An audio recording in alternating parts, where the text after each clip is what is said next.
కార్యకర్తల్ని ఎంతలా హింసిస్తున్నారు, ఎంతలా దాడులు చేస్తున్నారు, వాటన్నిటి మీద పోలీస్ యంత్రాంగం స్పందించలేనప్పుడు దాని మీద కూడా రాయపాటి అరుణ్ గారు ఇంతే స్థాయిలో ప్రతిస్పందించుంటే నిజంగా జోహార్ అందును.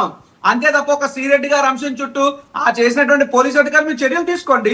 మీరే కదా ప్రభుత్వంలో ఉన్నారు, మీ మహిళా హోంమంత్రి గారే కదా ఉన్నారు, కంప్లైంట్ పెట్టండి. మీరు డిప్యూటీ సీఎం గారికి బాగా సన్నిహితులు కదా, చెప్పండి నిజంగా అది ఏదైనా చట్టవిరుద్ధమైనటువంటి కార్యక్రమం జరిగిందా, లేదా త్రూ కోర్టు ఆర్డర్ వచ్చారా, కోర్టు ఆదేశానుసారం ఆవిడ స్టేషన్ లాయర్లతోనో లేదంటే ఇంకోరితోనో వచ్చిందా, వచ్చినట్టు లాయర్లా లేదా వాళ్ళ వందమాగదులా, అవన్నీ కూడా మీరు తేల్చండి. ఎవరైనా తప్పు చేస్తే గో అండ్ టేక్ యాక్షన్. అంతే తప్పితే దాని మీద రియాక్ట్ అయినటువంటి అదే పద్ధతిలో నిజంగా అన్యాయం జరిగినటువంటి వైఎస్ఆర్ కాంగ్రెస్ పార్టీ కార్యకర్తల మీద కూడా మీరు స్పందించుంటే అది పద్ధతి ఉండదు. అంతే తప్ప కేవలం దీన్ని మీరు రాజకీయంగా వాడుకోవడానికి చూస్తున్నారు తప్ప ఇంకోటి కాదు. రెండవ అంశం, అరుణ్ గారు మీ మీదే మీ పార్టీ వాళ్ళు మీ మీద భౌతికంగా ఒక దాడి జరిగింది ఒకప్పుడు.